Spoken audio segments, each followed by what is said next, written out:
Hare Krishna. Vancha kalpatarubhyasya kripa sindhubhyev च पतितानां पावनेभ्यो वैष्णवेभ्यो नमो नमः.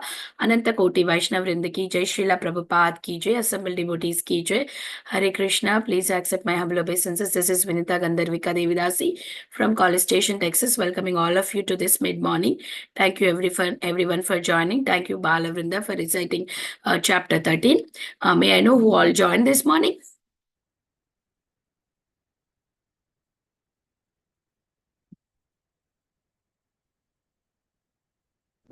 Hare Krishna Mataji, Danvat Pranam, so glories to Srila Prabhupada, Guru Maharajas and all the assembled Vaishnavas. This is Preethi Vasundari Rasi. Thank you, Vrinda, for your nice recitation. Hare Krishna Caitanya Mataji, please accept my humble obeisances. All glories to Srila Prabhupada. Thank you so much, Mataji, for joining, and thank you for encouraging Vrinda. Hare Krishna, welcome to the call. Hare Krishna, Vinita Gandharvika Mataji, Danvat Pranam to you and all Vaishnava. Srila Prabhupada, Srila Gurudev ki jai. Bal Vrunda, Danvat Pranam. Hari Bol. Hare Krishna, Vrinda Gopika Mataji, please accept my humble obeisances. All glories to Srila Prabhupada. Thank you so much, Mataji, for joining and giving your recitation. Welcome to the call. Hare Krishna Mataji, Dandvat Pranam, all glories to Srila Prabhupada. This is Neetu from Baltimore. Hare Krishna Neetu Mataji, please accept my humble obeisances. All glories to Srila Prabhupada. Thank you so much, Mataji, for joining and giving your recitation. Welcome to the call.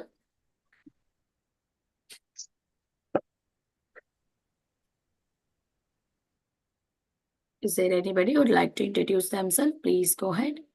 Hare Krishna Mataji, please accept my humble obeisances. Jai Shri Prabhupada, this is Preethi Vilasini Devidasi from Atlanta, Georgia. Thank you, Bala Vrinda, for that express speed, record-breaking, beautiful chanting. Hare Bol. Thank you, Vinita Mataji. Very warm welcoming. Hare Krishna. Hare Krishna Preethi Vilasini Mataji, please accept my humble obeisances. All glories to Srila Prabhupada. Thank you so much, Mataji, for joining. Waiting to hear from you, Mataji. Hare Krishna. Is there anybody who would like to introduce themselves? We have 1 more minute to go. Hare Krishna Mataji. Please accept my humble obeisances. All glories to Srila Prabhupada. This is Caitanya from Sharjah. Hare Krishna Anita Ramya Mataji, please accept my humble obeisances. All glories to Srila Prabhupada. Thank you, Mataji, for joining and giving your recitation. Welcome to the call. Hare Krishna Mataji, Danvat Pranam, all glories to Srila Prabhupada and Guru Maharajas. This is Sita Preethi Devidasi from Pune. Hare Krishna. Hare Krishna Sita Preethi Mataji, please accept my humble obeisances. All glories to Srila Prabhupada. Thank you, Mataji, for joining from India, and very happy to hear your sweet voice. Welcome to the call, Mataji. Hare Krishna.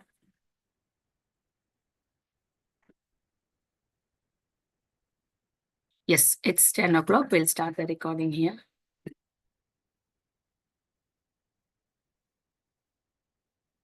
Hare Krishna, everyone. Welcome to Bhakti Sangha conference call. Why is it saying like that? Okay. Welcome to Bhakti Sangha conference call. Today we are very fortunate to have Her Grace Preethi Vilasini Mataji to enlighten us on the topic of Caitanya Bhagavat Madhya Khanda chapter 13, 313 to 327 verses. Before I hand over the call to Mataji, I would like to read Srila Prabhupada's quote for today. September 2nd. Spiritual master qualification is he's trying his best to deliver the soul from these clutches of Maya. That is a great service. Therefore, he is very dear. One who is chanting or executing devotional service for his personal benefit, and one who is trying to deliver others for others' benefit, there is difference. Delhi, September 2nd, 1976. Srila Prabhupada ki jai. All our Guru Vargas ki jai. Hare Krishna Preethi Vilasini Mataji. Yes. Hare Krishna Preethi Vilasini Mataji. Please accept my humble obeisances. All glories to Srila Prabhupada. Thank you so much, Mataji, for joining and giving your valuable time and attention this morning and enlightening us on the topic of Caitanya Bhagavat. I now hand over the call to you. Hare Krishna. Mataji, one clarification. Is a summary on? There was some message when I was trying to click on it. Okay, Hare Krishna. I checked that. Yeah, it is. Thank you, dear devotees, for joining us. It's a great fortune to be back on Bhakti Sangha, and thank you for the opportunity. ॐ अज्ञानतिमिरान्धस्य ज्ञानाञ्जनाशलाकया चक्षुरुन्मीलितं येन तस्मै श्रीगुरवे नमः। मुखं करोति वाचालं पङ्गुं लङ्घयति गिरिं यत्कृपातमहं वन्दे श्रीगुरुं दीनतारिणं परमानन्दमाधवं कृष्णचैतन्यमीश्वरम्। नमा ॐ विष्णुपादाय कृष्णप्रेष्ठाय भूतले श्रीमते भक्तिवेदान्त स्वामिन्निति नामिने। नमस्ते सारस्वते देवे गौरवाणी प्रचारिणे निर्विशेष शून्यवादी पाश्चात्यदेशतारिणे। जय श्री कृष्ण चैतन्य प्रभो नित्यानंद श्री अद्वैत गदाधार श्रीवासादि गौरभक्तवृंद। हरे कृष्णा कृष्णा कृष्णा हरे हरे, हरे Ram Ram Ram Hare Hare. My humble obeisances to all the Vaishnavas on the call. Vancha kalpatarubhyascha kripa sindhubhya eva cha patitanam pavanebhyo Vaishnavebhyo namo namaha. We'll offer prayers to Mahaprabhu and we'll get started. आजानुलम्बितभुजौ कनकावदातौ सङ्कीर्तनैकपितरौ कमलायदाक्षौ विश्वम्भरौ द्विजवरौ युगधर्मपालौ वन्दे जगत्प्रियकरौ करुणावतारौ जयति जयति देव कृष्णचैतन्यचन्द्रौ जयति जयति कीर्तिस्तस्य नित्या पवित्रा जयति जयति भृत्यस्तस्य विश्वेश्वमूर्तेर् जयति जयति नृत्यं तस्य सर्वप्रियाणाम्.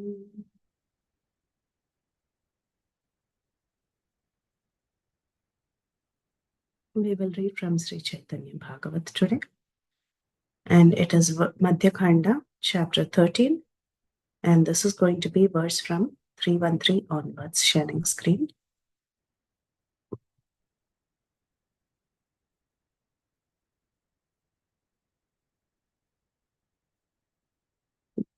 The context, before we get into verse 313, just want to give you the context. Actually, Jagai and Madai were delivered by Sri Chaitanya Mahaprabhu. All the devotees were very, very happy. And Gaurahari begins to dance with all his associates because these two great devotees who were actually rogues were delivered. दुई दास्यु दुई महाभागवत करी गणिर सहित नाचे Gaurang Shrihari. After transforming the two rogues into Mahabhagavatas, Sri Gaurahari danced along with his associates. So Gauranga was very happy. The devotees were also very happy that the two rogues who mostly delivered were actually delivered, and looking at them the rest of the world would actually be inspired to absorb the mercy, freely given mercy of Sri Chaitanya Mahaprabhu. Nrityaveshe Vasila Tahakura Vishwambhara Vasila Chaudike Vedi Vaishnav Mandala. Overwhelmed from dancing, Lord Vishwambhar sat down and all the Vaishnavas sat around him. Sarva ange dhula chari anguli par pramana tatapi sabara anga anirmala geyana Purvala Thaila Prabhu Gauranga Sundara Hasiya Sabare Bale Prabhu Vishwambhara. Their bodies were covered with 2 inches of dust. So Chaitanya Mahaprabhu and all his associates who were dancing in ecstasy after delivering Jagai and Madhya, their bodies were covered with 2 inches of dust. Yet they were all filled with pure knowledge. Lord Gaurasundar regained his former state, smiled, and spoke to everyone there. So, Srila Bhakti Siddhanta Saraswati Thakur, in the commentary, he says, although those Vaishnavas who sat around Sriman Mahaprabhu were covered with 2 inches of dust and externally appeared dirty, all of them were all-knowing and topmost scholars without contamination. So this is like fire covered with smoke. Outside, it may appear that the fire is covered with smoke. Outside, it may just look like a thick, dense fog of smoke. But inside, there is a very pure fire that is burning. So a similar analogy is given for Mother Sita when she was in Ashok Vatika. So when Mother Sita was in Ashok Vatika, Valmiki says that she was like fire covered with smoke. That means internally she was so pure, but externally she was appearing very, very dirty because she had not even taken bath in separation from Lord Ramachandra. So she was wearing a very soiled sari. Her face was full of her face was covered with dirt, and she was looking very sad in separation from Lord Ram. So similarly, here also, similar analogy is given that Gaurasundara and all his associates, though they were in ecstasy and they were dancing, though their bodies were covered with so much dust, internally they were like that blazing fire filled with pure knowledge. So that quality of the devotees never diminishes, though externally they may appear to be contaminated in some way or the other.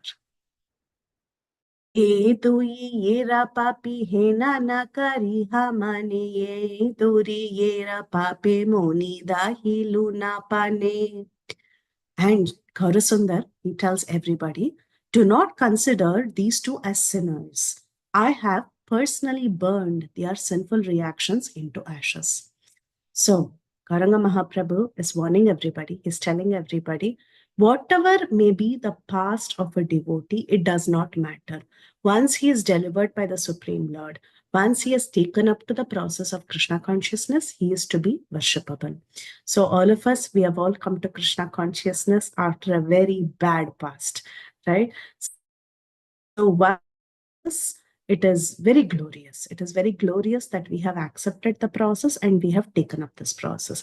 So we should not delve into the past of Vaishnavas. That is the purport of Srila Mahaprabhu's words.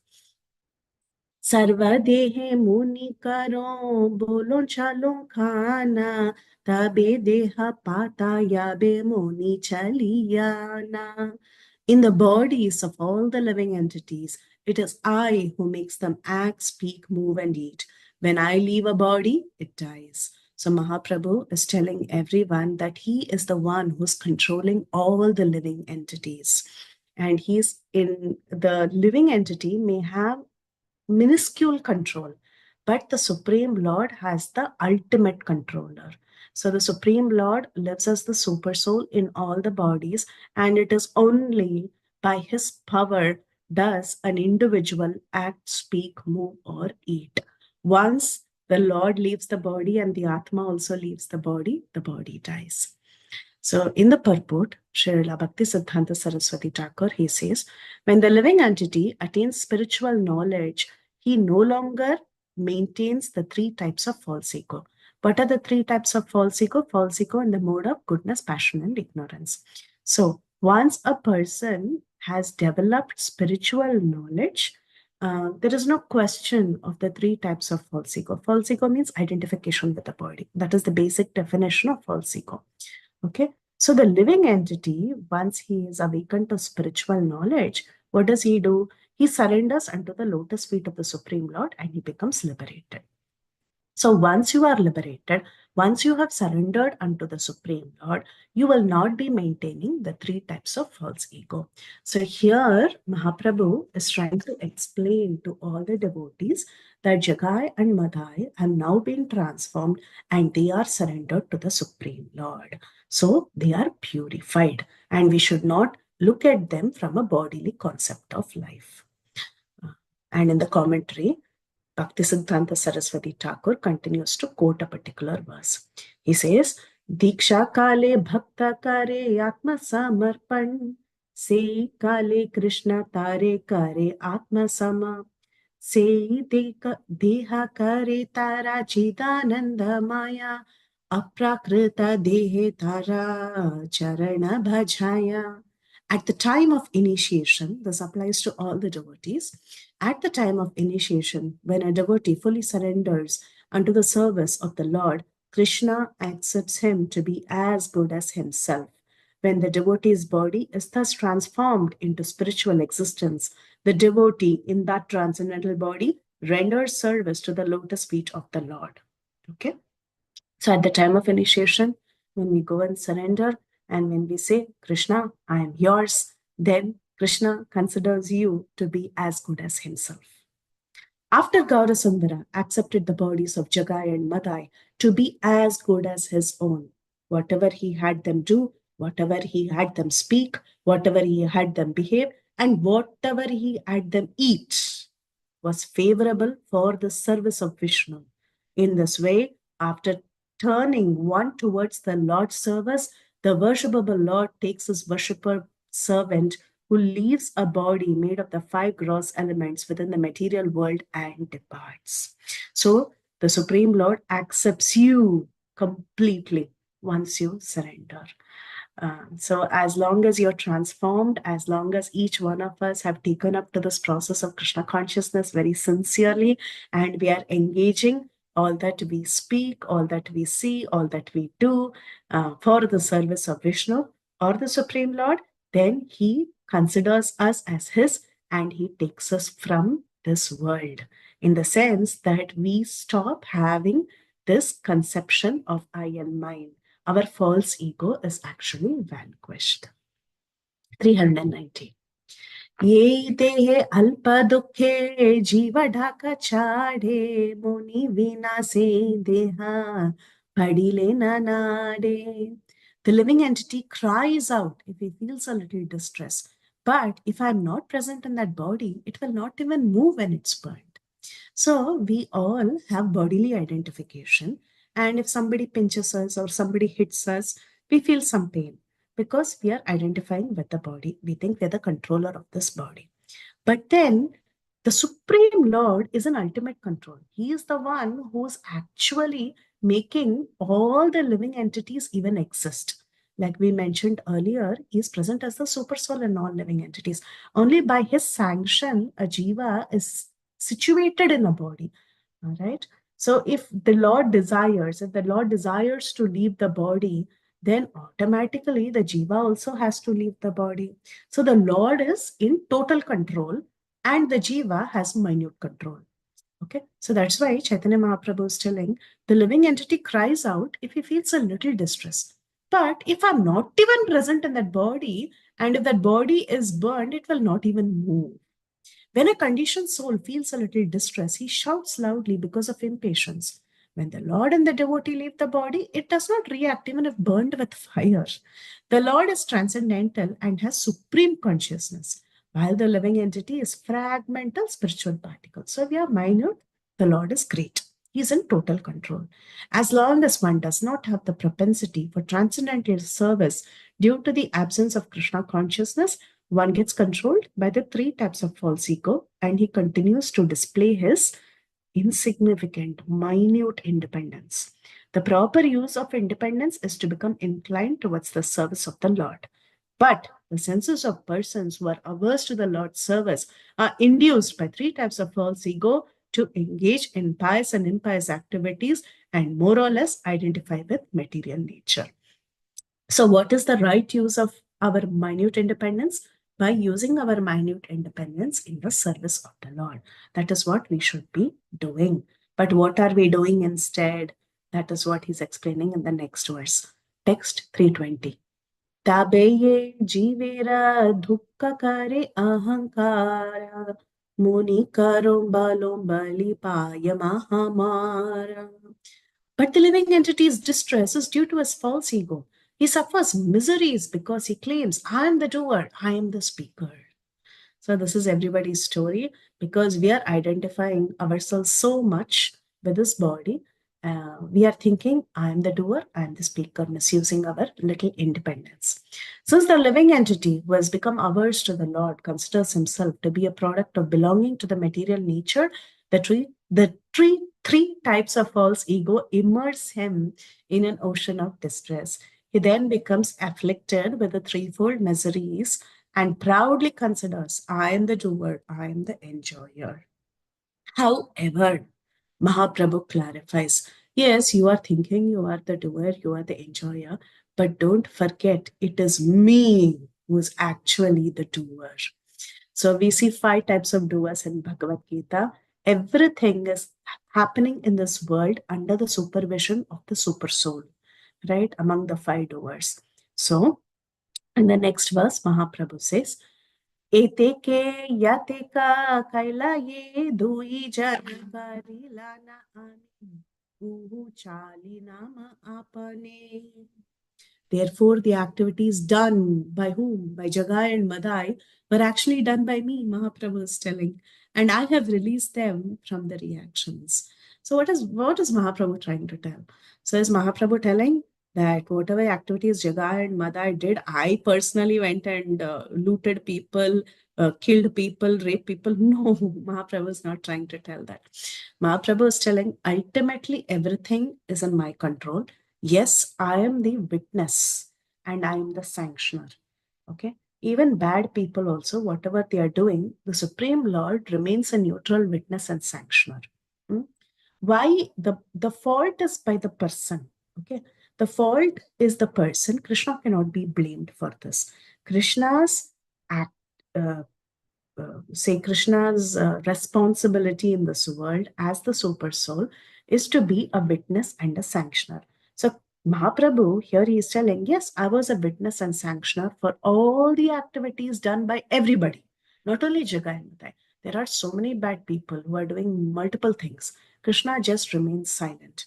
But the action per se is done by the jiva because of the minute independence that the jiva has.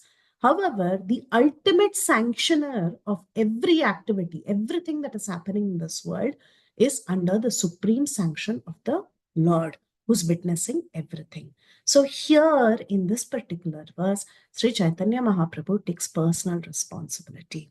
He says, the activities done by these two were done by me, and I have released them from all their reactions. Okay, this is a very unique quality of Sri Chaitanya Mahaprabhu. Out of his causeless mercy, he's taken all the sinful reactions of Jagai and Madai. He says, I take full responsibility. I've taken all their sinful reactions and I've released them from all these reactions. Jagai and Madai were intoxicated with false prestige and they misused their independence. This is what every single jiva who is behaving badly does. But however, in the case of Jagai and Madai, the Supreme Lord says, I have personally destroyed their misfortune in their words. I have delivered them from the misconceptions of I have done it, I have said, which are produced from the misuse of their independence. So the Supreme Lord here is telling, as far as Jagai and Madai are concerned, I have removed that misconception of them thinking I have done this, and I have taken on their sinful reactions. So this is what Sri Chaitanya Mahaprabhu is telling all of them who are present there. Why is Chaitanya Mahaprabhu telling all this to the people who are present there? Why is he speaking so much for Jagai and Madai? The reason is because Chaitanya Mahaprabhu doesn't want all the Vaishnavas present there to see the past of these two devotees, because today they are transformed. It is the same story with every single devotee who is transformed. Everybody may be having a horrible past, but it is very, very bad to look into the past ways of great Vaishnavas. Therefore, the Supreme Lord is warning everybody there. Jagai and Madai were horrible. They were behaving in such terrible ways. They were two rogues. Nobody can be worse than Jagai and Madai. But hereafter, you Vaishnavas should never ever think about the past of Jagai and Madai, because I have personally taken away their sins and they are no more responsible for whatever they have done. So Mahaprabhu says, Iha jani e doye yere sakala Vaishnava deki bha abheda drishti yena tumi saba. Knowing this fact, all of you Vaishnavas should see them as one of you and not discriminate against them. Shunaye agnya mora ye hao amara ye doi yera shraddha kari ye diba ahara. Ananta Brahmanda Majhe Yata Madhu Vai Se Haya Krishnera Mukhe Dile Prema Rase. If you really belong to me, Chaitanya Mahaprabhu is telling, then listen to my order. Whether you faithfully give these two to eat, whatever you faithfully give these two to eat will be equal to offering with love to Krishna's mouth all the honey available in innumerable universes. So you all know Krishna eats through the mouth of the Brahmanas. Krishna says that in various places. He says, I'm being fed by the mouth, in the mouth of the Brahmanas. That's why when we perform great yajnas, we call and feed Brahmanas, because when you feed Vaishnavas or Brahmanas, Krishna is automatically satisfied. So Krishna is telling here, Chaitanya Mahaprabhu, who's not different from Krishna, is telling here, if you really belong to me, then listen to my order. Whatever you faithfully give these two to eat, it will be equal to offering with love to Krishna's mouth all the honey available in innumerable verses. Eidoi yeravata matra dibe ye jana tarase krishnera mukhe madhu samarpana. Anyone who gives these two a small portion of food gives honey to the mouth of Krishna. Bhakti Siddhanta Saraswati Thakur says, the Lord relishes foodstuffs through the mouths of his devotees. The devotees do not enjoy any material object like non-devotees do. Since the devotees offer everything to the Lord and constantly remain engaged in the service of accepting his remnants, if someone gives a small portion of food to a devotee of the Lord, then it amounts to offering sweetmeats to Sri Krishna. Feeding Vaishnavas. It's a very beautiful seva that anyone can do. It is very, very purifying because Krishna is satisfied. So feeding Vaishnavas, hold on to this thought of feeding Vaishnavas. We'll see a small story in a while.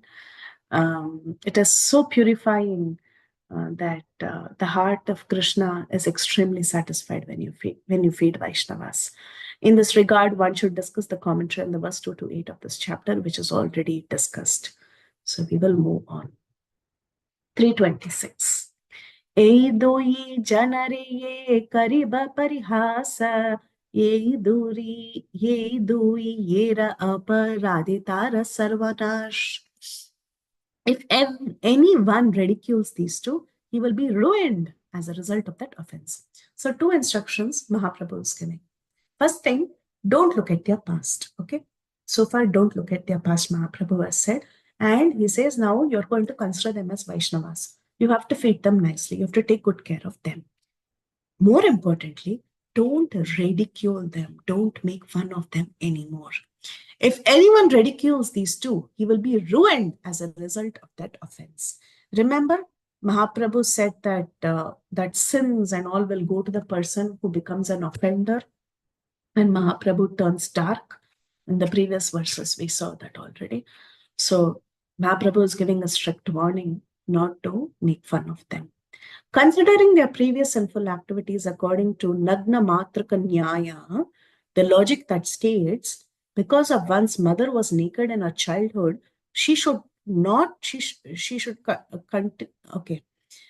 should she continue to remain naked even though she has become the mother of many children? It is not possible, right? Similarly, those who in the future consider Jaga and Mada as sinful commit offenses at their feet and bring about their own ruination. In this regard, one should discuss the two verses, Na Prakritatvam Iha Bhakta Janasya Pashyet. This is from Nectar of Instruction.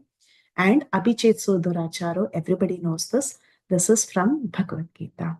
So we will quickly look at these two verses and I'll discuss a little bit about this. But the point here is that even if a person has had a horrible past, once he becomes a devotee, we do not delve into it because Krishna himself has delivered that person personally. So I'll open up these two verses and we'll just see the essence of what is presented in these two verses.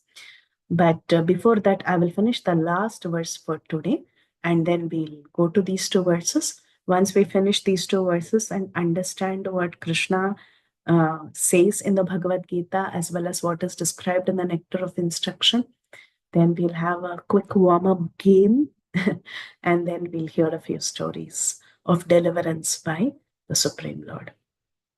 327. Shoniya Vaishnava Gana Kande Mahapreme Jagai Madhai Pratikare Praname. On hearing the Lord's words, the Vaishnavas cried in ecstatic love. Then they all offered obeisances to Jagai and Madhai. So they truly considered Jagai and Madhai now worshipable, and all the devotees offered obeisances to Jagai and Madhai. So now let's get into discussion of the verse from NOI and also from Bhagavad Gita. Okay, so let me open up our. I don't know if okay, I think let's do this. I'll share again. That's easier for everybody. This is Nectar of Instruction, verse number 6.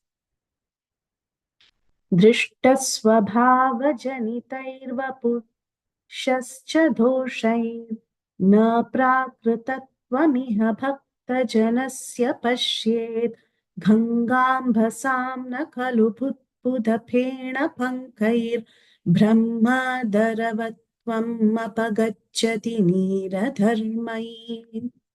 The translation is, being situated in his original Krishna conscious position when a pure devotee does not identify with the body. Okay. When such a devotee should not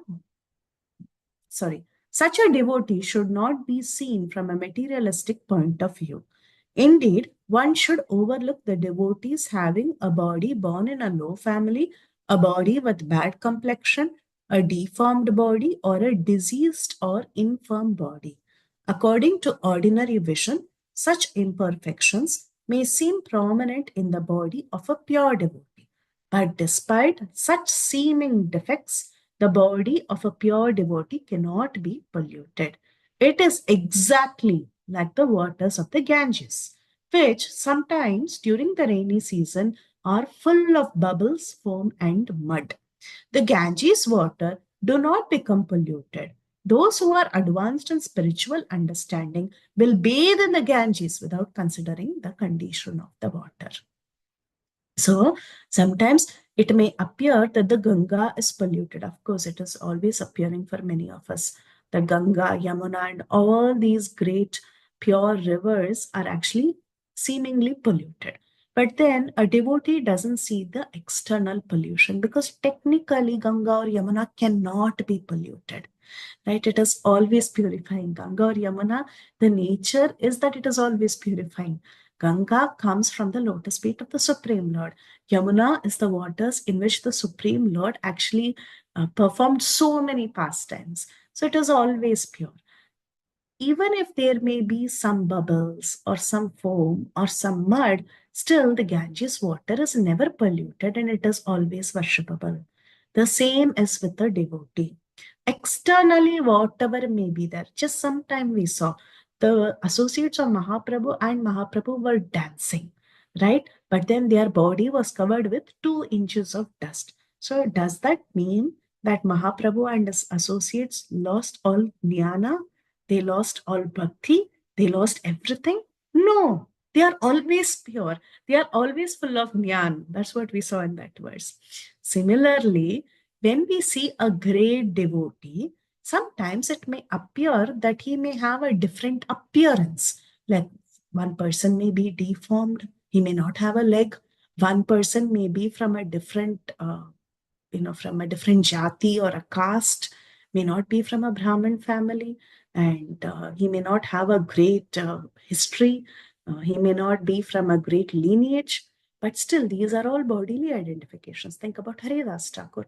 Haridas Thakur was not outcast in one sense. He was not even within the 4 Varnas. He was outcast. But still, can anybody match Haridas Thakur in his chanting of the holy names? Who is more holier than Haridas Thakur? So like that, a person may have a bad complexion. He may have a deformed body. He may not have a firm body. He may be born in a low-class family. Whatever it may be. Once he has become a devotee, he is already liberated. And because of this, he is 100% worshipable. He is in the platform of an Uttama Adhikari. So Prabhupada, actually, he talks about, in the purport itself, he says about Western disciples, So Prabhupada created so many Western disciples, disciples who are very great Vaishnavas. So one may not look at these personalities from a materialistic point of view. If one considers a devotee from a materialistic point of view, it is considered very injurious. So therefore, Prabhupada says one should therefore avoid observing a pure devotee externally, but one should try to see the internal features and understand how he is engaged in the transcendental service of the Lord.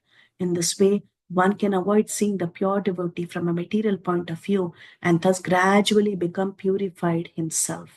So if we want to become purified, first and foremost thing is we do not see Vaishnavas from an external point of view. And again, Prabhupada, he mentions here, if we consider the bodily defects of a Vaishnava, we should understand that we are committing an offense at the lotus feet of the Vaishnava. An offense at the lotus feet of a Vaishnava is very serious. Indeed, Sri Chaitanya Mahaprabhu has described this offense as Hati Mata, the mad elephant offense. A mad elephant can create a disaster, especially when it enters into a nicely trimmed garden. One should be therefore very, very careful not to commit any offense against a great Vaishnava. Yeah. So, like that, Prabhupada, he discusses that one should not see the externals of a person. And Sri Krishna himself in the Bhagavad Gita, he also talks about this point that even if a person has had an accidental fall down, Apichet Suduracharo, this is 9.30 of Bhagavad Gita, very, very famous verse. Sometimes devotees, they begin practicing Krishna consciousness, and then the senses are very strong. Everybody is prone, right? All of us are prone to making mistakes. And there can be fall downs for anybody and everybody. Actually, everybody is prone to have some slip in their bhakti. It can happen. But then just because they have slipped a little bit, does it mean that they should be rejected? Krishna says very emphatically, no, don't even think that way. So this is the famous verse 9.30. Apichet suduracharo bhajate mamananya bhak sadureva samantavyah samyak vyavasito hi saha. So Krishna says, even if one commits the most abominable action, if he's engaged in devotional service, he's to be considered saintly because he's properly situated in his determination. So if you're still determined to continue Krishna consciousness, in spite of having a small slip in your practice, you're considered worshipable. The word sudurachara is used in this verse, and it is very significant. We should understand it properly. When a living entity is conditioned, he has two kinds of activities. One is conditional and other is constitutional. As for protecting the body or abiding by the rules of society and state, certainly there are different activities even for the devotees in connection with the conditioned life. And such activities are called as conditional. Besides these, the living entity who is fully conscious of a spiritual nature and is engaged in Krishna consciousness or the devotional service of the Lord has activities which are called as transcendental. So all of us have two activities, conditional activities and constitutional activity. What is the constitutional or the transcendental activity? It is devotional service. What is the conditional activity that we have? We have so many responsibility and so many rules and regulations that we are following for the sake of society and state. Okay. Now, in the conditioned state, sometimes devotional service and the conditional service in relation to the body will parallel one another. But then again, sometimes these activities become opposed to one another. As far as possible, a devotee is very cautious that he does not do anything to disrupt this wholesome condition. So we should try our best. We should try our best to match the conditional activity and the constitutional activity as much as possible. But sometimes it can happen that a devotee may behave in an abominable way. Okay. So Prabhupada is telling sometimes a devotee may commit mistakes. He may behave in an abominable socially or political way, but then such temporary fall down does not disqualify him from performing his constitutional activity. What is the constitutional activity? Constitutional activity is Krishna consciousness. Yes, you may have a fall down in the eyes of the society. You may have a fall down in the eyes of other devotees also, but that occasional fall down will not stop our Krishna consciousness. We should spring back and continue our Krishna consciousness. Fall downs can happen. It is still okay because Krishna has not rejected you. If your determination continues, Krishna will accept you. So the idea is that we continue with determination. We all fall down. I mean, who's perfect in this world? All of us have this problem, but then we should never give up determination. We should not start getting into this cocoon thinking, oh, I'm so hopeless. I'm so fallen. So Krishna consciousness is not meant for me. I will keep away from Krishna consciousness. That is not the point. Even if we fall down, it's okay. Krishna says, there are a warning to the non-devotees that because of an accidental fall down, a devotee should not be derided. He should still be considered saintly, even if he has accidentally fall down. And the word mantavyaha is still more emphatic. If one does not follow this rule and he derides a devotee for his accidental fall down, then one is disobeying the order of the Supreme Lord. The Supreme Lord has given an order in Bhagavad Gita. Sri Chaitanya Mahaprabhu is giving the same order right here in this verses of Sri Chaitanya Bhagavat, saying that do not deride them. It's okay. They had a fall down. They were born in Brahmana families. They are supposed to be very pious, but then they had a fall down. But still they're considered worshipable, and I will personally take care of them. The same thing Sri Krishna is telling here. If one does not follow this rule and derides a devotee for his accidental fall down, then he is disobeying the order of the Supreme Lord. So this is worse. The person who has fallen down is still accepted by the Lord. But then if we try to find faults with them, then we are not accepted by the Lord. And Prabhupada, he quotes this very beautiful analogy given in the Naradiya Purana. It says, if one is fully engaged in devotional service of the Lord and is sometimes found engaged in abominable activities, these activities should be considered like the spots that resemble the mark of a rabbit on the moon. Such spots do not become an impediment to the diffusion of moonlight. Similarly, the accidental fall down of a devotee from the path of saintly character does not make him abominable. So when you look at the moon has spots. So just because the moon has spots, has the moonlight stopped? No. The moonshine is always in full force when the moon is out there. It doesn't impede the diffusion of the moonlight. Those spots are not impeding the diffusion. Similarly, a devotee may have certain blemishes. It is possible. All of us forget others. I mean, I can say for myself, I have so many blemishes. All of us have blemishes. There can be accidental fall downs. But one thing that we should all have is, even if there is accidental fall down, we should have the determination to spring up and get back to devotional service. Once we spring back into devotional service, we have that determination, we will surely be accepted by the Lord and his devotees. Okay. But of course, this is not meant for purposeful fall downs. It is meant for accidental fall downs. So that also we should be very clear. We should not take it as a license to purposely commit some sinful activity. Okay. Now what we'll do is, once we have understood this concept, I have a small game for everybody so that we can get our thinking hats on and we can think about some examples of such devotees. So we'll play a small game and then I will tell some stories. Okay. So here we go. This is Jeopardy.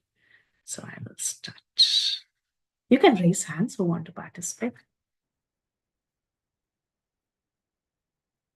Okay, Kirtida Sundari Mataji. She is always my savior all the time. And then we'll have Karpagavandi Mataji. Kirtida Sundari Mataji, which one do you want?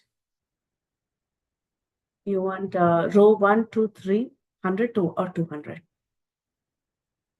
Anything, Mataji, 200? 200, which row? Second row. He lusted after a woman, though a brahmachari, and later served Mahaprabhu by singing songs. Who is this? By singing sons? Sorry, it's songs. It's a mistake in the Okay. typing. Okay. Singing songs, yeah. Chota Haridas? Correct, Mataji. Very good. Chota Haridas. Okay, thank you. Then, Karpagavali Mataji, which one do you want? Mataji, first Mataji, 100. First 100. Yes, Mataji. He was a highway robber and transformed by chanting the river's holy name. Who's that? But, Valmiki Ram. Valmiki, very nice. Yes, Mataji, that is right. It was Valmiki. Thank you. So these are all characters who were reformed and accepted eventually by the Lord. Okay. Next, who wants to go? The third person. Let me see who else has raised hand. Vinita Gandharvika. Yes, Mataji, the 100. Yes. The second one, yeah. He was a hunter and he was transformed to become a saint by Naradaman. No, that's well. Who is that?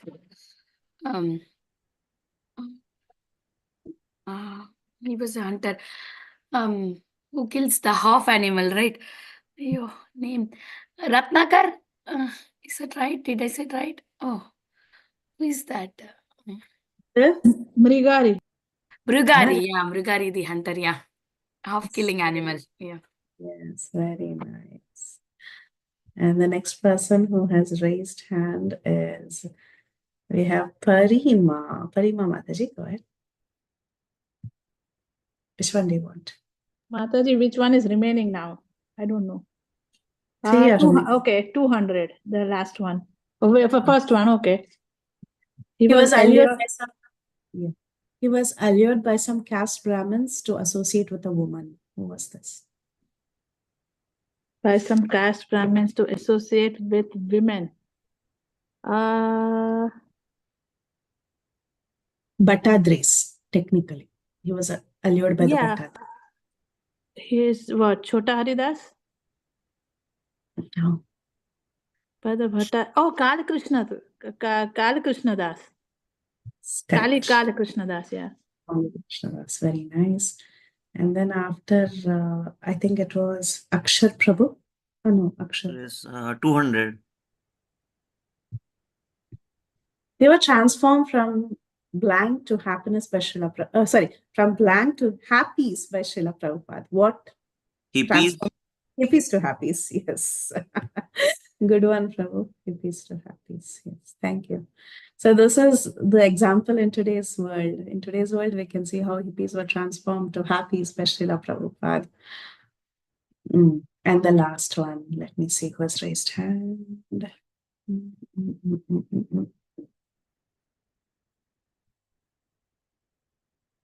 Okay, who wants to go for the last one? Just one more. Somebody can raise hand or just one more. I can go, Madhya. Okay, go ahead. 100. He self-blinded himself as he was often conquered by lust. Bilva Mangal Thakur. Bilva Mangal Thakur. Correct. It was Bilva Mangal Thakur. So all of them, you see, there was some fall down or some bad activity. And finally, they were delivered by Sri Krishna or Caitanya Mahaprabhu because of their causeless mercy. So when we see such examples, these examples are reassuring to all of us that fall downs may happen even in our lives. It's okay. Not that we purposely have a fall down, but if it happens, don't lose hope in the process of Krishna consciousness. Even if fall down has happened, spring back like all of these devotees and Krishna will take care of you. When Krishna is telling or Chaitanya Mahaprabhu is telling, the rest of the world respect them, don't find faults in them because they are back in Krishna consciousness now. Don't look at their past. And he's telling the rest of the world, will he look at the faults in us once we are reformed? He will not, right? So we can have a lot of hope in the process and in Krishna's mercy. especially in the mercy of Sri Chaitanya Mahaprabhu. Chaitanya Mahaprabhu is the most merciful, very, very merciful. He doesn't see faults in anyone. If he has delivered Jagai and Madhya, what to talk about us? He will definitely be taken care of. I thought I will tell a few stories. We have 15 minutes. I'll try to be fast in telling. But before I tell the stories, there is a nice section of Leelamrita. Okay. You all know that Srila Prabhupada is a classic example of a person who has accepted so many different hippies and converted them to happies. And even today also, we see examples of some small slips. I won't say fall down, small slips from the process, and then they are being accepted very nicely by the senior Vaishnavas in the society. Similarly, at the time of Srila Prabhupada, also some of Prabhupada's disciples had a few slips. They went away from the process, but then Prabhupada brought them back. Prabhupada is so merciful. Chaitanya Mahaprabhu, you can say, okay, Chaitanya Mahaprabhu, he's very, very merciful. He's more merciful than Krishna. Everybody knows that. In the case of Chota Haridas, Chaitanya Mahaprabhu felt very bad. He felt very bad for the slip that Chota Haridas had. And he engaged Chota Haridas, Nityananda Prabhu engaged Chota Haridas indirectly in the service by giving message to Shati Mata and so on. But in the case of Srila Prabhupada, you see, Prabhupada was even more merciful. If somebody can be more merciful than Chaitanya Mahaprabhu, it is Srila Prabhupada. Because in the case of, in Prabhupada's life, we read in Leelamrita that some people had left the process. But then Prabhupada accepted even them very lovingly. He said, what can I do? I am not so great like Sri Chaitanya Mahaprabhu or Lord Krishna. I am an ordinary insignificant servant of the Lord. Mistakes will happen, but I will accept all these devotees. So there are two cases that is described in Leelamrita in this particular chapter. Like that, there are many cases, but then two famous cases, not famous, known cases, well-known cases were that of Haigriva and Madhudvisha. Apparently, this is there in Leelamrita. You can also read this later. It's very inspiring to see how Srila Prabhupada has accepted everybody with open hands. This Haigriva Prabhu, he was a very great devotee, very, very great devotee, because he relentlessly worked in translating Srila Prabhupada's works and editing Srila Prabhupada's works. So he was a great, he spent a lot of time with Prabhupada, and he has served Prabhupada for a very long time. See, you see, his long-term disciple and editor Haigriva, he was a great servant of Srila Prabhupada.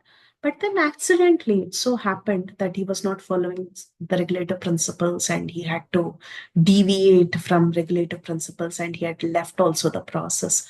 But then later, when he came back to Srila Prabhupada and he enters Srila Prabhupada's room, he says, I'll read from here. Haigriva entered Srila Prabhupada's room. He said, "It's your old Haigriva, Prabhupada," he said, and he fell down to the floor sobbing.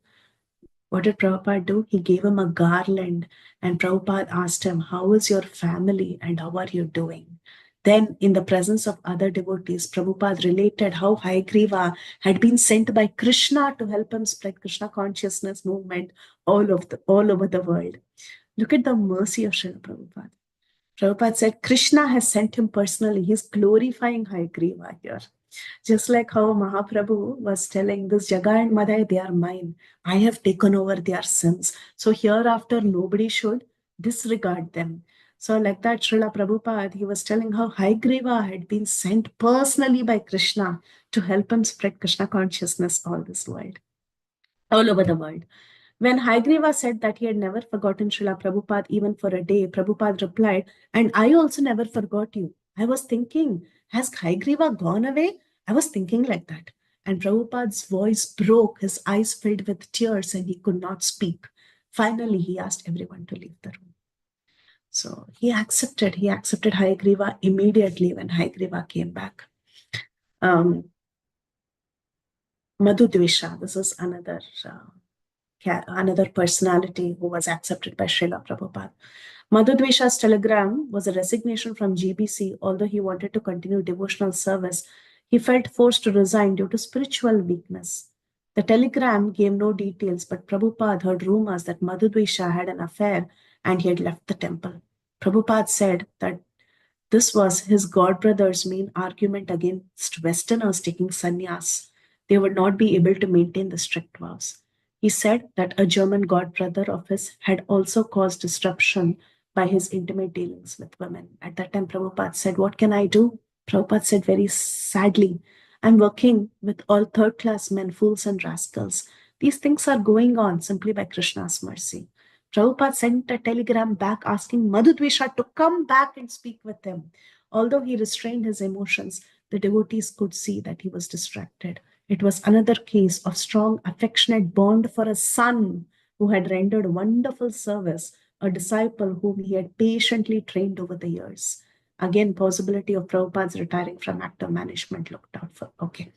So Prabhupada accepted him also. He said, no, ask him to come back. So this is the nature of the acharyas that we have. This is the nature of our Guru Parampara.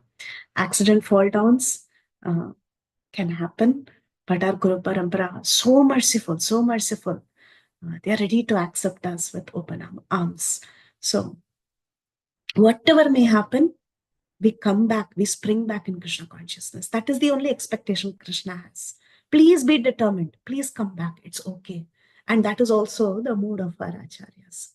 So I will tell first one story. If time permits, I'll tell one more story. This is the story of, first I wanted to tell the story of two Alvars. But I think I will tell the story of one, maybe I will tell the story of Tondar Adipudi Alvar first. And if we have time, I'll tell you the story of Tirumangai Alvar. So these words sound difficult, but I will translate them to the appropriate Sanskrit names. Tondar Adipudi Alvar means, Tondar means devotees or associates of the Lord. Adipudi means the dust from the lotus feet. So it translates to Bhaktangri Renu. Bhakta Angri Renu. Bhakta is devotee, Angri is the lotus feet, Renu is the dust, Pudi, dust. You can also call them Sri Padaduli, Bhakta Padaduli. So this is the name of that devotee. This called as Tondar Adipudi Alvar. Alvar means a person who is very strongly engaged in thoughts of the Lord, who is immersed in the meditation of the Lord. Such a person is called as Alvar. Okay? So you all have heard that there are 12 Alvars in the Sri Vaishnava Sampradaya, which is there down south. There was this devotee. His original name was Vipranarayan. When he was born in a family of Vipras. Vipras are Brahmanas. So he was born in a Brahmin family and his name was Narayan. Since he was born in a Brahmin family, especially in a Vaishnava family, he was raised in full Krishna consciousness. Okay, like many children today, so many children, the next generation, they are all raised in Krishna consciousness. So all that they know is Krishna from day one. They watch only Krishna cartoons. They only play Krishna conscious games. So these are the kids that we are seeing in this generation. Similarly, in that time also, there was one particular person by the name Vipranarayan. He was raised in 100% Krishna conscious environment. He didn't know anything other than the Supreme Lord. That is how his parents trained him from day one. So from the beginning, he was engaged in doing puja and chanting the holy names and doing all the devotional activities, bringing flowers from the garden to worship the deities and so on. One day, as he grew up, one day he decided that he would go and take darshan of all the important deities. So he started with the deity of Ranganath in South India. So when he went to see the beautiful deity of Lord Ranganath, he was so mesmerized by the beauty of the deity that he decided that he will dedicate his life only in the service of Lord Ranganath. Later, you read the beautiful poetries of him, of Tondar Adipudi Alvar, who says that I don't want to leave the city of Sri Rangam at any cost. Even if I'm given Vaikunta, I don't want Vaikunta. I don't want to go there. I just want to serve the deity here forever and forever. So there is a very, very beautiful poetry that he has composed that people sing even today in glorification of Lord Ranganath. He stayed there in the city of near the city of Srirangam in a small village, and he procured some land and he cultivated a beautiful garland. So he took very, very good care of that garden, because his whole and soul service to the deities was that he would make beautiful garlands from those flowers and he would offer it to Ranganath. So that was his full-time service. He had built a small kutir, a small hut in the middle of the garden, so that he could live there. He would sing songs of the in glorification of the Lord, and he would tie these garlands. And each of these flowers he had personally taken care of, and he was growing them with a lot of love. So the garden flourished so beautifully, and it would attract people from all over. Everybody, when they would walk into this garden, they would think, "Oh, who is the one who's taking care of this garden?"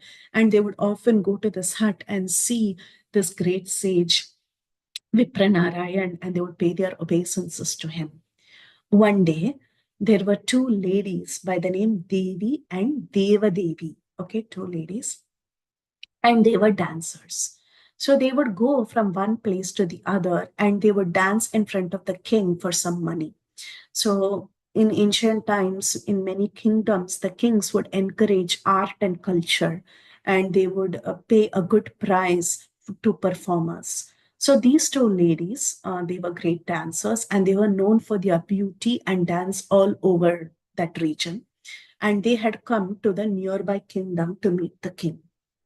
So when they were passing through this little village where Vipranarayan had his garden, one of the girls, Devi, the younger one, she was totally mesmerized by the beauty of the garden. And she was telling her sister, "Who's the one who has created such a beautiful garden?" So they were looking around and they saw this kutir where there was a Brahmana tying garlands. So Devi, she goes close to have a look at this person and she tries to strike a conversation with him. But this Vipranarayan, he was very renounced. His mind was absorbed only in the service of Lord Ranganath. He didn't know anything other than Lord Ranganath. So he did not even pay attention to her. She tried to strike a conversation with him and she found him to be very attractive. Okay, so she was falling in love with him. But Vipranarayan did not pay any attention to this beautiful maiden. And but Devi, she was very, very determined that she would somehow or the other make him fall for her, and attract his attention. So she told her sister Devi to go ahead, go to the king's palace, make her performance, take the money, and go back home. And she decided to stay back in that garden to somehow tempt this Vipranarayan and make him get attracted towards her. It was also the divine play of the Lord. The Lord also wanted this to happen to show the effect of his Maya. It was also, according to some accounts, it was actually orchestrated by Mother Lakshmi and Narayan. We just wanted to see, let's see how this Vipranarayan is very surrendered. Is he really going to be attracted by this lady or he's not going to be attracted by this lady? It was a divine play. But still, Devi, she stayed there for a while and somehow or the other, she was trying to gather his attention and she came up with an idea. So she said to Vipranarayan that she would be there as a menial servant. She would pick the flowers for him and give him the flowers. She would take care of the gardening and so on. So she offered to be a servant and she stayed there. Vipranarayan was very innocent. He said, okay. And she would serve him very humbly initially.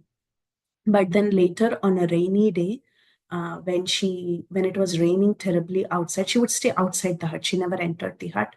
But then on one fine day, when it was raining, because she was totally wet, Vipranarayan, out of compassion, he allowed her to come inside. And Maya is very, very strong. At this point in time, Vipranarayan got attracted to Devi, and they decided to actually stay with each other forever. So he also fell in love with her and they started living together in that hut. So time rolled by. You must have heard many stories like this, like the story of Ajamal, for example. He was also attracted by another lady and he lost it. Like that, we see the story of even Narada Muni was now, there is a story of how Narada Muni was attacked by Maya. So like that, there are so many similar stories. So we can see the theme is the same, but this is just another story. Okay. So anyway, Vipranarayan and Deva Devi, they fell in love with each other and they continued to stay together. And this went on for many, many, many days. Slowly, the focus of Vipranarayan started changing. His focus initially was making garlands and he was attracted to the beauty of Ranganath. That's how he started. But now his attraction and his attention, everything was towards Deva Devi. He only thought about Deva Devi all the time, just like our Bharat Maharaj. He was only thinking of the deer, right? His focus changed. So like that, eventually Maya is so powerful that his focus was not towards Ranganath or making garlands. It was about how I can please Deva Devi.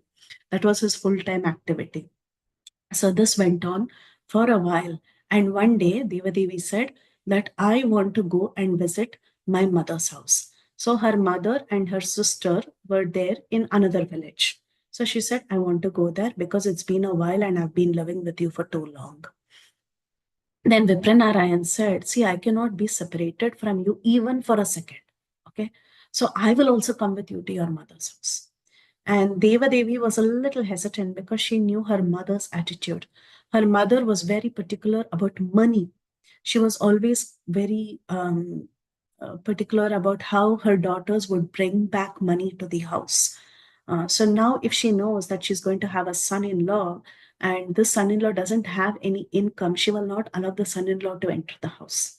So Deva Devi knew this, but still on Vipranarayan's insistence, Vipranarayan and Devadevi, they go to their mother's house, to Devadevi's mother's house. And when both of them went inside, the mother stopped Vipranarayan at the entrance because she had already heard news that her daughter was living with this man, but this man was jobless and he couldn't bring money in any way.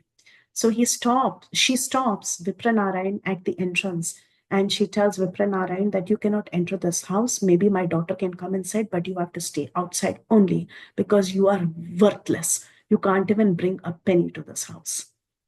And Vipranarayan was lamenting because Devadevi had to go inside and the mother-in-law shut the door in front of his face. So he went outside and he was crying and he was sleeping under the trees, waiting for when this Devadevi would come out of the house and they could move ahead together. But then Devadevi was arrested at home because the mother was very strict that she cannot go back.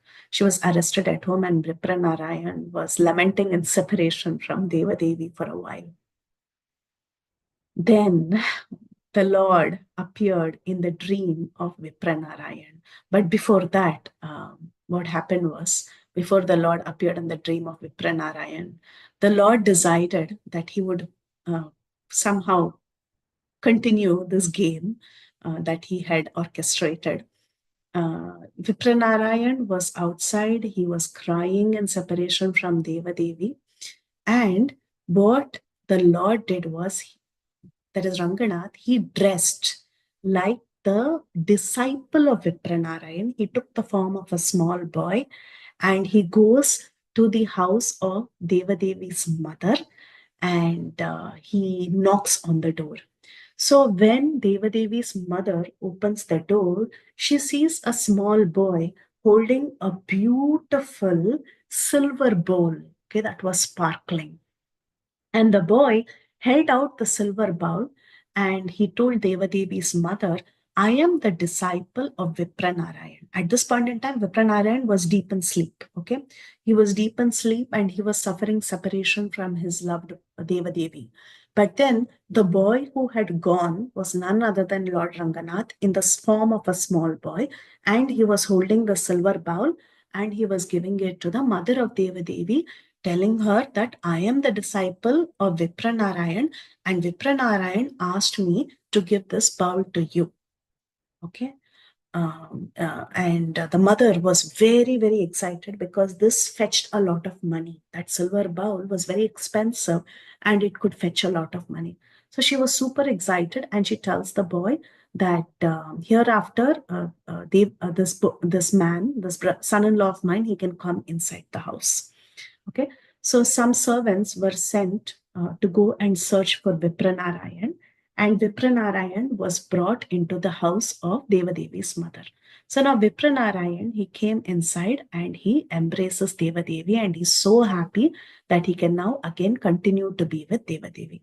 So now Vipranarayan and Devadevi's sister Devi and their mother, they were all happily staying inside the house and they were having a nice time. But then the pujari, next day morning, the pujari goes into the Ranganath temple and he opens the door and he opens the cupboard in which they have all the paraphernalia of the Lord, and he sees that the silver bowl that is used in the offering is missing. So he immediately sends a complaint to the king saying that somebody has stolen Lord Ranganath's property. So now the king got to know that the temple property has been stolen, and he sends all his men to search for the person who has stolen the silver bowl. So the king's soldiers, they go from one house to the other trying to find out who's the one who's got the possession of the silver bowl. Then through some rumors, they hear that in the house of Devadevi, the new son-in-law gave a big gift, and that gift could be the silver bowl that was stolen. So the soldiers, they come to the house of Devadevi and they see that in the house of Devadevi, they perform a raid and they find the silver bowl. So the minute they see the silver bowl, they accuse Vipranarayan, saying that Vipranarayan has stolen the silver bowl from the temple premises and he has given it as a gift because the mother-in-law demanded money. Okay, so at this point in time, Vipranarayan was forcefully arrested by the king's men and he was taken into jail. Now, Vipranarayan stayed in jail and he was lamenting. He was thinking of his past. He was thinking, what did I do? I was gathering flowers. I was making beautiful garlands. And somehow Maya is so strong that I got attracted to this woman. And now my condition is that I'm spending time in jail. I did not even steal anything. I don't know what really happened. So he was completely bewildered and he was lamenting and he was calling out to Lord Ranganath, and he went and he slept. At this time, the Supreme Lord appeared in his dream and he said, don't worry, very soon things will be resolved. Okay. The same Lord, he also appears in the dream of the king and he explains to the king about what had really happened, that he was the boy who took the silver vessel and went and gave it to Devadevi's mother. So the Lord appeared in the king's dream as well and explained everything that had happened. And the next day, the king came and he released Vipranarayan. So then Vipranarayan came to know about all that had happened and he understood how he was tricked by Maya. And from that day onwards, he dedicated his life not only in taking care of the garden and making garlands, but he'd taken a vow that he would go to every single devotee, take the dust and put it on his head. So from that day, he came to be known as Tondar Adipudi Alvar, the one who would go and collect the dust from all the Vaishnava's lotus feet and put it on his head so that it would purify him. So there's just one story of a person who had an accidental slip, but the Lord never gave up on him. Neither did he give up on the process of Krishna consciousness. When he was arrested, he went back thinking about his past and he prayed to the Supreme Lord. The Supreme Lord appeared in his dream and assured him that he would soon be released. And the Lord also took it upon him to ensure that the king went and released him. So like this, there are many stories, but I just said one story of Thondaradi Pudi Alvar. There's another very interesting story of Thirumangai Alvar. It's a very exciting story because he was a highway thief, like Valmiki and others. And he was engaged in serving food for Vaishnavas. That is, he was serving 1,000 Vaishnavas a day for 1 full year. That was a condition put by the lady that he fell in love with. Kumudavalli, her name was. and he served Vaishnava. So much purification happened in that process. And finally, he saw the Lord face to face, and he even went to the point of looting the Lord. The Lord dressed up himself like the Lord and Mother Lakshmi. They dressed up themselves like a bride and bridegroom, and they were walking through the forest.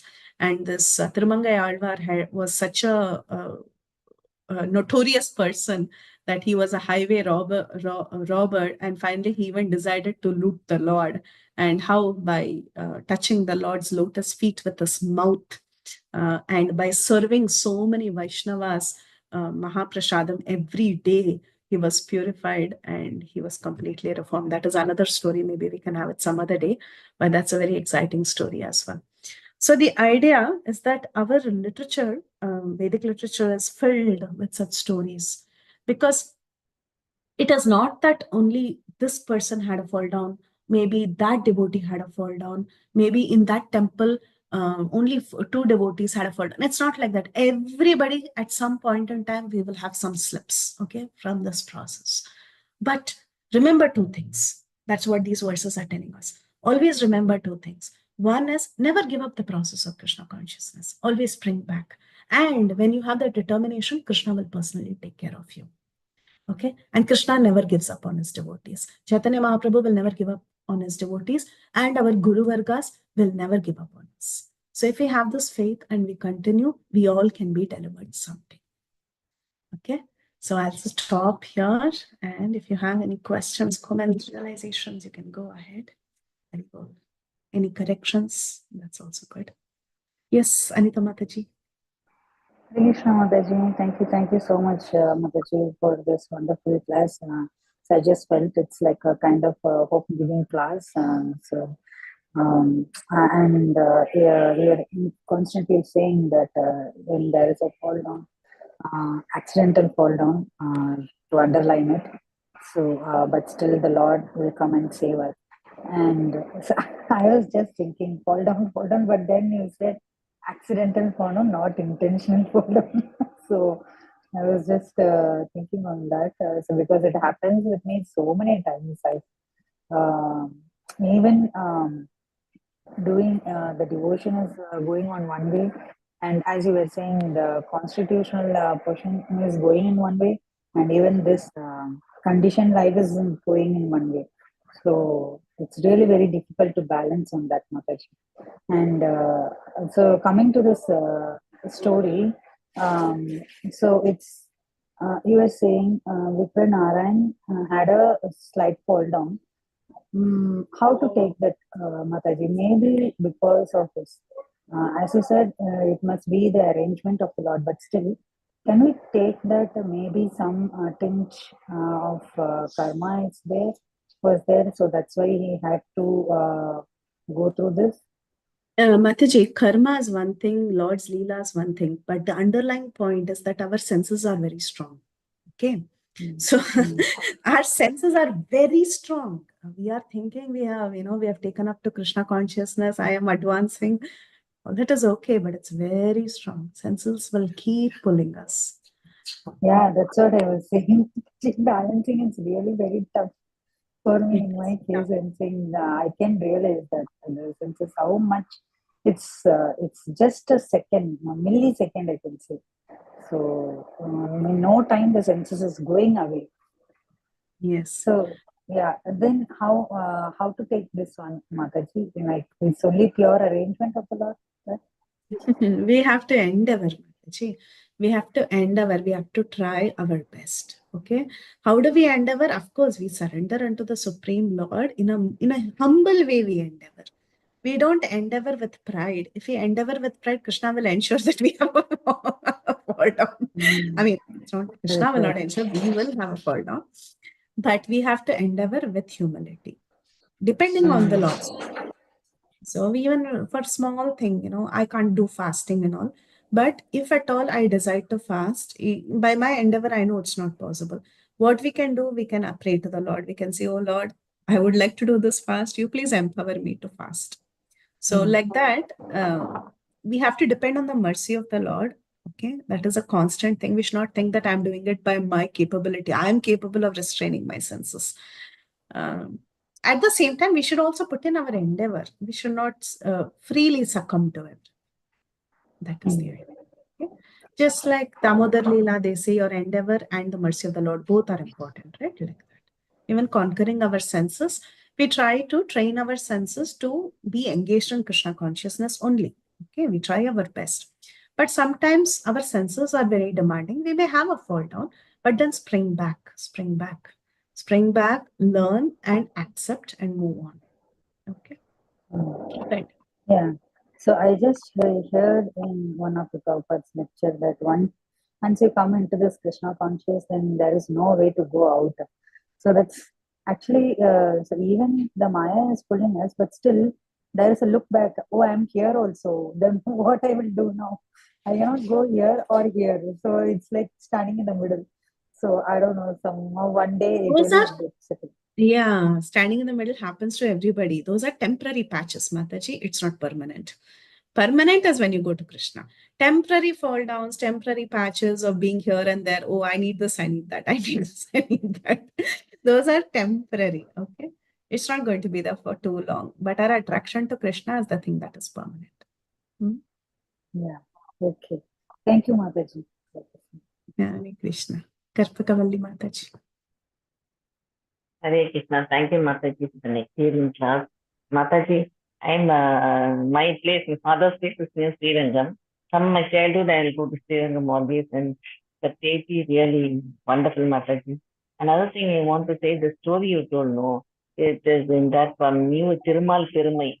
In that all stories, what you told about this other thing, Tirumangai Alvar and the Contradipuri Alvar and Periyalvar, everything I mean that movie it was. I love to see that movie, and the songs also are very nice. Very beautiful. Pachaimal Malai Pachaimal Malai Polmeen. Pormeni, Pavanamai Kama, Achuda Amradini, Pavanama. That song is he only Temporary Pudiyar only sang that song, and that's also very good. That was really very, very nice. Another thing I want to say that I request you that Nalayaram Divya Prabandham is there, in that in all these alvas, only the alvas are singing glories about the Lord. If anyone take that responsibility to teach us that one, that would be very, very grateful. That Nalayaram Divya Mataji, we can Prabandham, ask Haridas Variya Prabhu, and you also parallel yes. you and Kirtida Mataji. That's very nice, Mataji. Very, I'll be very happy, Mataji, to hear all the glories of Lord. I am close after 4,000 words are there, Mataji. That if anyone takes, it's just your responsibility. Devya Prabandham, first and foremost thing, your Tamil should be very pure. So I can link you to some good classes. But if one of us means, first we should find somebody who is expert in Devya Prabandham, because Devya Prabandham studies itself will take many years. It's and you should know, you should be very well versed in Dravida Vedam, which is going to take a while. So it's not like I can anybody. I'm having that book. I cannot read, Mataji. I'm not having that knowledge, that that reading the Sanskrit. Then I'm having that book, but I'm not able to do this thing. But Srimad Bhagavatam, now I'm going to classes and Bhagavad Gita and all I'm reading. Nalayaram and Divya from my heart is telling you, read like that. Because all glories of the Lord. That's the Mataji. Thanks, Mataji, for your association, and thanks. And to be in the Bhakti Sangha group. Thank you. Thanks a lot. Thank you, Karpagavalli Mataji. What a pleasure to see you. Hare Krishna. Vinita. Hare Krishna, Preethi, Vilasini, Mataji. What a beautiful class. It's hope-giving class, as Anita Mataji is saying. But I just wanted to understand the line between accidentally happening and wantedly happening. Nothing we wantedly do, right, Mataji? Like we just don't wantedly do it. But it's out of my control. My mind is not in my control. That's why it's happened. I cannot say that I did wantedly, I did this mistake. All right, it's happened accidentally. How to understand that one? Good point, Mataji. Most of our fall downs are accidental only. Unless, even when we chant the holy names of the Lord, we talk about the offenses to the holy names. We say committing sins on the strength of chanting the holy names, right? That is one of the offenses. So if we think by doing bhakti, this will get absolved, then that is wrong. But most of our fall downs are all accidental because of pulling of the senses only. Mostly, okay? But then one should not think that it's okay, I will keep doing this mistake. I know I'm doing the mistake. I will keep doing this mistake, but still I will expect that in the name of a devotee, and people do that, right? In the name of a devotee, they exploit. Knowingly they do a mistake, they exploit others in the name of a devotee, they expect worship in the name of their devotee. Knowingly, one should not continue to maintain a sinful life. Okay.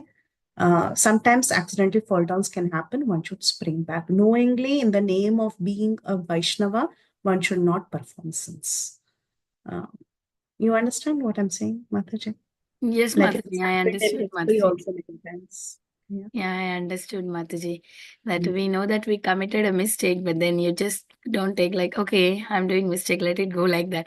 It should not be like that. We should try our endeavor. We should try to not commit. And even if you are committing a mistake, don't think that Krishna will help you because you're doing devotional service. You need to be careful. Yeah, I understood, Mataji. Hare Krishna, thank you so much. Yeah, Vrinda want to say something. Mataji. I Yeah. really like your class, and the question my mom asked you is the question I also want to know.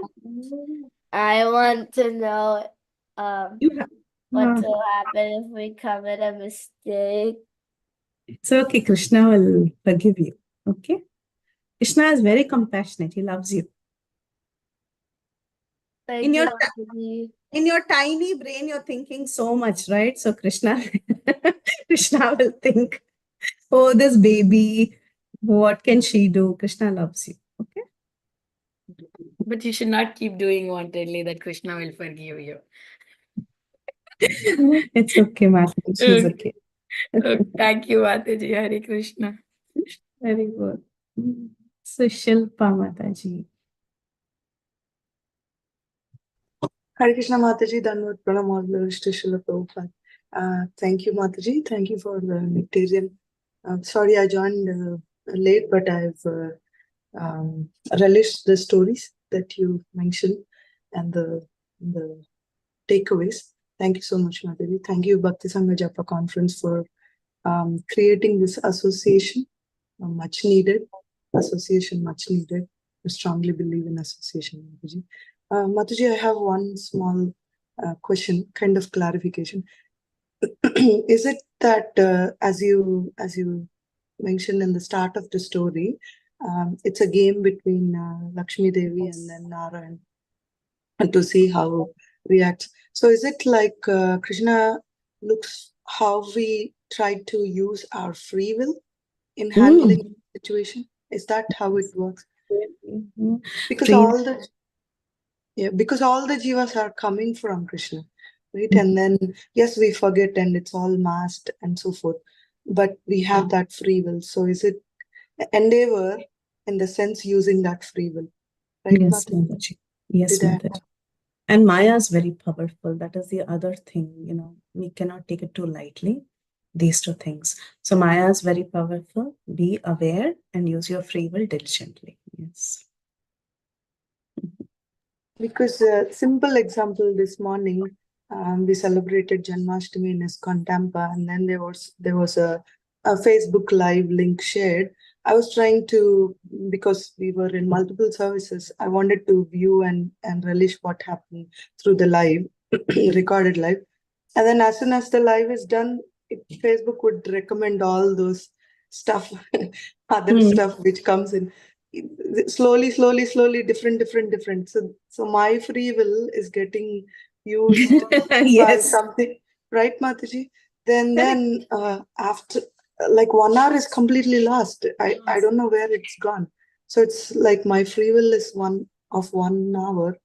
Then slowly when we realize, cut it off in whatever middle I'm on, and then go back. Okay, Bhakti Sangha has a Class, yeah. going on. So I missed that 1 hour, unfortunately. Is that okay, Mataji? Yes.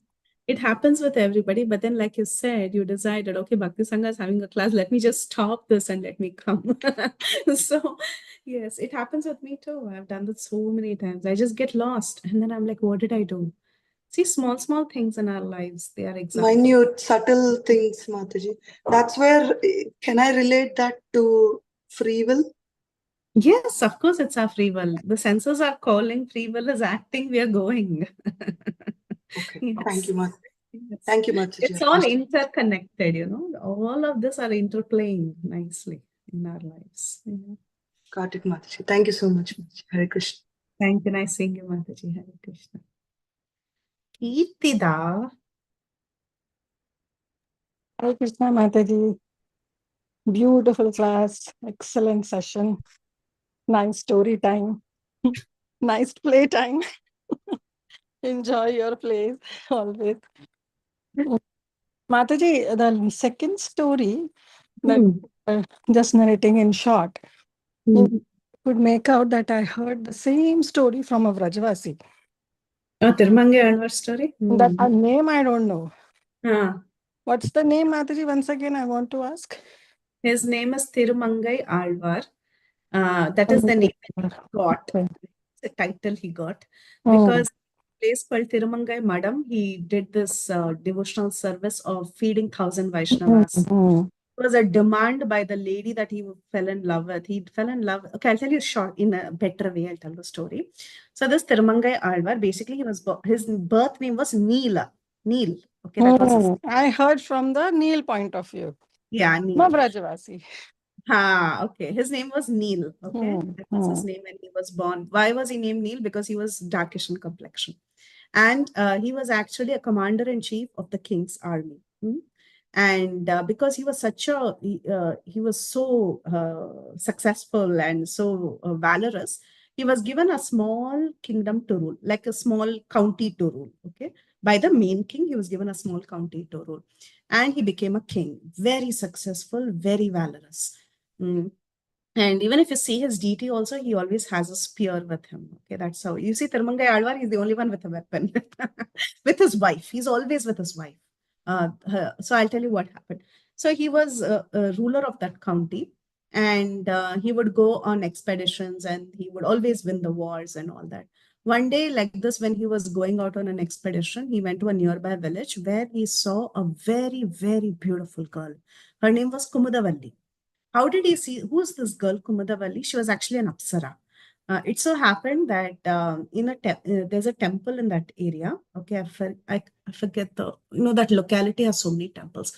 I think this temple, the deity's name I forgot now, but it's a Vishnu temple, and they have a pond, and that pond was filled with lilies. So sometimes from time to time, the Apsaras would come to that pond to sport in that pond and take darshan of the deity. So when the Apsaras had come, when the time stipulated for the Apsaras was over, the Apsaras would vanish. Okay, they would go back. But then it so happened one of the Apsaras, she stayed back because she was so absorbed in the beauty of that lily pond and in taking darshan of the deities, she forgot to return. So she stayed back in a material body. Okay, not in an Apsara body. She stayed back in a material body as a young girl. Her name was Kumudavalli. She was when she was lost and she didn't know where she was when the rest of the Apsaras had left. She had like a human kind of body because she stayed longer, and she stayed back in that lily pond, and she didn't know whom she belonged to or whatever. She was completely lost. There was a doctor, local Ayurvedic doctor in that area, who saw that a small girl was abandoned. She was very young. She was a small girl and she looked abandoned. And he goes and asks her, "Who are you?" and all. She has no idea. So he adopts her and he gives her the name Kumudavalli. Kumud means lilies, right? Because she is like a creeper from the lily pond. He calls her Kumudavalli. Okay, Valli means creeper. So Kumudavalli, that's her name. She was raised very nicely and she was extremely beautiful because she was actually an Apsara. And when this Neil, he comes and he sees this beautiful girl, he's mesmerized by the beauty and he asks her, "I want to marry you. You have to marry me." And she says, "I will marry you." Oh, no, first he goes and asks the father. The father says, she's my adopted daughter. I cannot take full decisions on her behalf. You go and ask her. If she's interested in marrying you, you can marry her. He goes and asks the girl. The girl says, I will marry you on 2 conditions. The 2 conditions are, you should serve 1,000 Vaishnavas prasadam every day for 1 full year, and you should get initiated right away. Go find a Vaishnava Acharya and do Pancha Samskara. You know what Pancha Samskara is, right? All of us, our initiation is actually Pancha Samskara. So go and get Pancha Samskar done with an Acharya, and you have to feed 1,000 Vaishnavas a day for 1 full year. This was the condition she put. Okay. So now this, he was so desperate because she was so beautiful. He was so desperate to get her somehow or the other. He goes in search of an Acharya to get Pancha Samskara done. But he's always holding weapons, and he was a very, people would get scared of him when they would see a warrior like him. So no Acharya was ready to give Pancha Samskar. But later, when he goes to an, again, nearby temple, there are a cluster of villages and all of them have Vishnu temples. So he goes to one temple. The deity itself gives him Pancha Samskaram. Okay, the deity actually initiates him. And he comes back and he says, okay, now I'm initiated. He wears the, Urdhva Pundram, the tilak and all that. And he comes and, okay, now I'm a devotee. She says, it's still not over. Just because you got some, formal approval from a deity, you're still not a Vaishnava unless you serve Vaishnavas. Only when you serve Vaishnavas, I will accept you as a true Vaishnava. So he begins to feed Vaishnavas. Now that's not an easy task. So he's a small county ruler. He uses all the money in procuring banana leaves and fruits and vegetables to cook, and he begins to feed Vaishnavas. This goes on for a while, and he doesn't have enough money to pay taxes to the Chola king, who's over him. Okay, he's under a king, right? So he's not able to pay taxes for the other king. Now the king who's above him, he comes and he asks Neela, why are you not paying taxes? And he keeps avoiding because he has to spend all the money in feeding Vaishnavas. So finally he's arrested. Okay, so he is arrested, and the Lord, that day night, the Lord again comes in his dream. So you see all these characters, the Lord takes a very important role to deliver them. So the Lord comes in his dream and tells him, you tell the jailer that there is money in the banks of Varadaraja Perumal. He's the one who comes, Lord Varadaraj from Kanchipuram. He's the one who comes in the dream and tells, come to Vegavati River. Vegavati River is the river that flows near Kanchipuram. You go there and you bring that jailer and whoever the king's men are, and tell them that there is money hidden there. So he somehow manages to convince the jailer and the king's men, and they all go there to that place near Kanchipuram, and they try to find the gold that was mentioned. But when they go there, there is no gold. There is no gold coins, nothing is there. Then that day they lie down there because they're all very tired. And again, the Lord appears in his dreams and he tells, take the men and ask them to measure the sand in the banks of Vegavati River. So they all go and they measure the sand in cups, that traditional measuring cup you have, right? So they measure the sand, and that sand becomes gold coins. So the men are able to procure a lot of gold coins. That is the amount worth the tax money that he has to pay. Okay, so the money is procured and he's released. Now that this Neelan is released, he has to continue that 1 year vow of feeding Vaishnavas. So he goes back, and again he uses all the money in feeding Vaishnavas. Now he completely runs out of money. He doesn't have money to fulfill this request of the girl that he's in love with. So what he does is he resorts to becoming a thief. So he has 4 disciples. One disciple has the capability of walking on water. One disciple has the capability of breaking locks with his with the air coming out of his nose. One disciple, when he steps on the shadow of a person, that person loses all his power. Neel Mel Nadapan, Tol Uduvan, there's one more disciple. He speaks very, very sweetly to a person, and he can cheat them and rob them of all their goods. Okay. So like that, he's got 4 talented people whom he had hired, who are his disciples or his men. And with these 4 disciples, he would go into the forest and he would loot people who would walk through the forest. So this went on for a very long time. the Lord was watching this. So the Lord decided to put an end to this drama. And the Lord comes dressed as the Lord and Lakshmi. They come dressed as a groom and bride, fully decked with jewelry, with a huge party, and they walk through the forest. So at that time, one of the disciples, he goes and gives the message to Neelan, saying that there is a big wedding party coming. So if we loot all of them, we'll get enough money to feed all the Vaishnavas for the rest of the year. So they go, and he has a horse, okay, Adamal, that horse name is, and he has an elephant as well. So you see, Tirumangai Alvar, even after he became like completely reformed also, he would always go on this horse to visit all the temples. And he has visited many temples, and he's written the different works on each of these temples, which is a part of the Divya Prabandhams. So this he hears this news, and along with his disciples, he goes in full force to loot that entire wedding party. So he goes and he blocks everybody, and he asks the groom and the bride to take out all the jewelry. So the Lord and Lakshmi, they are actually the groom and the bride. So Vishnu, Narayan, he tells Lakshmi to take off all the jewels and give it to Neela. So Lakshmi takes out all the jewels in a very smiling way. She takes out everything and she gives it. And then he tries to take away the jewels from the groom, who's the Lord. So the Lord tells Neelan, you only take out. No, I can't take out all these jewels. You only take out.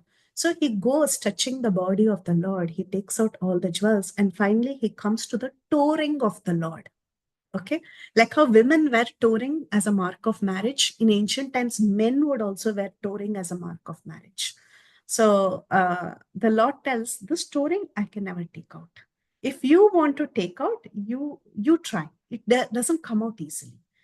So now Neelan, he's trying to gather all the jewelry. He's putting everything in a sack, and he uses his hands to take out the touring of the Lord. He's touching the lotus feet of the Lord. But how much ever he tries, it doesn't come out.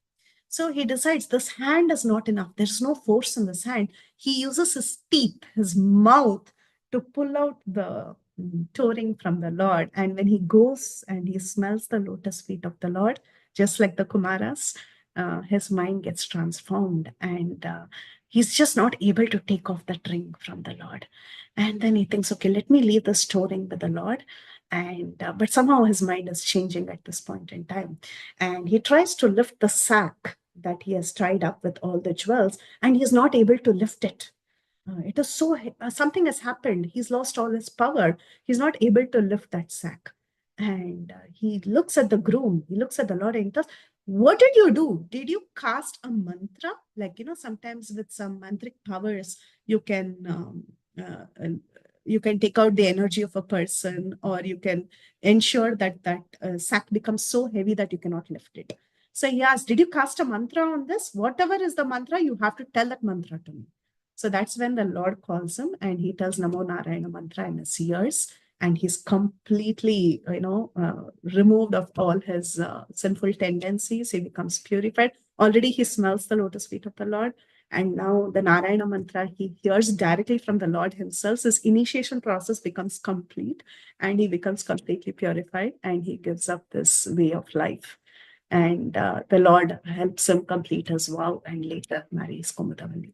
So this is the story of Tirumangai Alvar. It's an exciting story, and his character continues. He's still a valorous chieftain, and he goes with his horse and sword, even to visit temples also. One of the temples, I've heard this from some of my, I would say actually from my grandfather, not from Guru or somebody, but from my grandfather, that when he went to Ahobilam, he was like, oh Lord, you only have to take your own darshan. I don't think any human being can come like this and take darshan of you, because Ahobilam is so difficult in those days to trek. But then nowadays it's become very easy. Nowadays they have staircase and all. Even when I was young, Ahobilam was impossible. So imagine in the time of Tirumangai Alvar, he had written, you have to just take darshan of yourself. Don't expect devotees to come and take darshan of you. Like that. Yeah, nowadays Avilam is so easy. So easy, yeah. Thank you, Mataji. Thank you. So sorry I made you. No, I am excited to say. Only thing is, I was worried No. people will be like, why is she talking? No, it was so nice. And I heard a same version but different name. And it's a Vrajavasi bhav when they told the story, but it's almost the same. That how Krishna, Narayan came with Rukmini. Yeah. And that Brajvasi was telling, see, only he can do, okay? You cannot just rob everybody and start saying that I'm doing some Vaishnava seva. Vaishnava Seva, yes. So don't That do. is the point. That is the point. You just cannot continue to. Yes, purification was happening as he was feeding Vaishnavas. And, slowly it was happening, but that is not the way. Yeah. So the Lord comes and teaches through this method. Thank you, Mataji. Thank you so much. Everybody is eager. Even I am eager to hear more pastimes of Alvars, Mataji. So please take up this as a service if you want. If Sure. We'll do it. Yeah. Mataji, I There's so need much. stories of Alvars also. Thank you so much. Thank you. You can keep a session on stories of Alvars.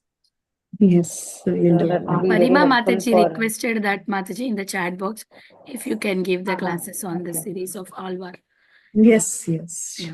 After Ramayana, I think you can start this one, Mataji. And also, Mataji, there is one more question from Shivani Mataji. Sorry if I interrupted anybody. So Shivani Mataji is asking if we did accidentally mistake and we asked forgiveness from that Vaishnava and Vaishnava is not forgiving us. So what do we do? That means I will fall down if even that Vaishnava is not forgiving me. Vaishnava means we should forgive. That is the meaning of Vaishnava. Okay. Yeah. Rest of all, everybody is glorifying the class, Mataji. I don't see any more Hare Krishna, questions. Mataji. I have a small question. Is it okay, Mataji? It's already time. Yeah, I don't have any problem. It's not a work day. It's a free day. You can Yes, ask. Mataji. Mataji, in the story of Tondaradi Alvar, I have a small doubt. Not a doubt, just a clarification, Mataji. So we know that he was known as Vipranarayan, and now the world knows him as Tondaradi Alvar. So he was taking the renu of all the devotees.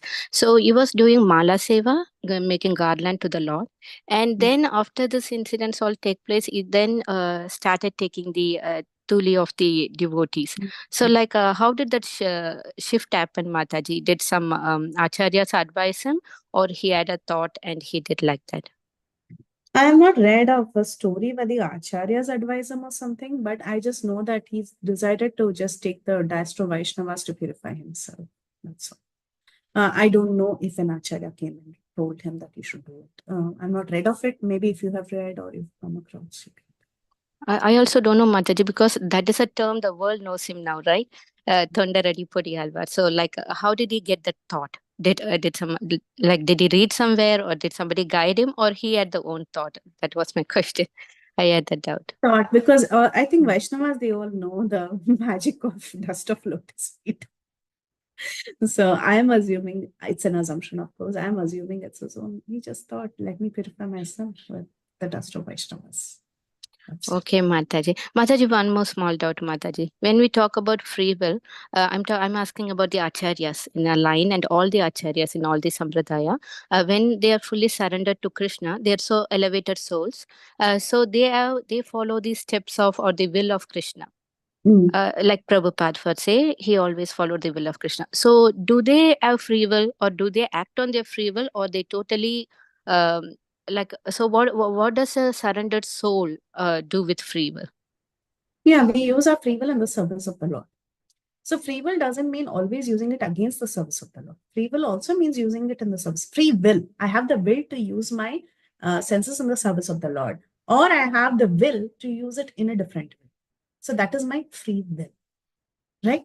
So they also have free will. They are using it in the service of the Lord. Every individual has a free will. Why do we have free will? Because it is the property of the Lord. The Lord has free will. We are all insignificant parts and parcels of the Lord. We also have minuscule free will. And without free will, we cannot love the Lord. For love cannot be forced, right? For love, we should have free will. And because only if we have free will, we can choose to love the Lord. And love comes naturally only with free will. See? So free will is very important. The Lord wants us to have free will.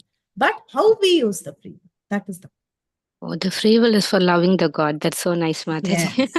but we are using it in a wrong way. That's the problem. Okay. So Mataji, while you're talking about Srirangam, I just remembered my mother recently went to Srirangam. So she was visiting, she was in Vrindavan, and from there, she straight away she went to Srirangam. And she didn't have anybody to guide her or nothing. Her first visit. But when she went there, there was a devotee, like like garland seller, a very old Mataji. So she was having a shop there, and she was always in Srirangam, and she's serving Lord Ranganath, giving garlands. But as my mother and a friend went, they don't know anything, how to go, where to go. Actually, they went to worship Katalage singer, Narsimurti. My mother is Narsimha devotee. So they don't know where the temple is, how to go, nothing. But from somewhere, this Mataji came and she gave the full assistance, full tour and everything. And she asked them, like, where are you coming from? And my mother said, we are coming from Vrindavan. So she folded her hands and she's telling, I have to fall on your feet and get your Padaduli. I have to get your Renu. And she was so excited and she was helping everything, and she didn't get any money. She said, no, we don't want money. We just want to serve Vaishnava. So even today, when my mother talks about this Srirangam visit, she first talks about the devotee of Ranganath. And it was so special how great the devotees and their glories are, Mataji. So whenever we hear about Alvas and Srirangam Ranganath, immediately the Mataji comes in our memory. Such glorious Mataji. So thank you so much for the class. It was so wonderful, Mataji. Hare Krishna, Jai Sachinandana. Thank you so much. That reminds me, Mataji, Chaitanya Mahaprabhu, when we hear, right, like he took two elements from the Sri Vaishnavas. One is Vaishnav Seva. That is one thing that was actually taken, like when he was propagating the philosophy, he gave importance to many things from different sampradayas. One thing that he really gave importance to was how it is important to serve Vaishnavas. So you can see that a lot, yeah, like you mentioned in Sri Lanka. Yeah. Thank you, Lakshmi. And nice to hear from you after a long time. Yeah, thank you very much, Mataji. Thank you. Hare Krishna. Is there any more questions for Mataji? Nice to hear your voice, Lakshmi Mataji, after a long time. Jai Sachinandana, you are at the end, you talk and you just say that. We miss that. Thank you for joining us back. Thank you, Mataji. Hare Krishna. Hare Krishna. So if there are no more questions here, we can end the call, and happy long weekend for everyone. Vancha kalpatarobhyasya kripa sindhu bhyev cha patitanam pavanebhyo vaishnavebhyo namo namah. Ananta koti Vaishnav Vrinda ki jai, Srila Prabhupada ki jai, Her Grace Preethi Vilasini Mataji ki jai, assembled devotees ki jai. Thank you, dear devotees, for joining us today. We'll close the call for today. We'll join for tomorrow's class. Hare Krishna. Thank you, Hare everybody. Krishna, Mataji. Bhakti Koti Samagya Dandavat Pranam. Prince ki Hare jai. Krishna.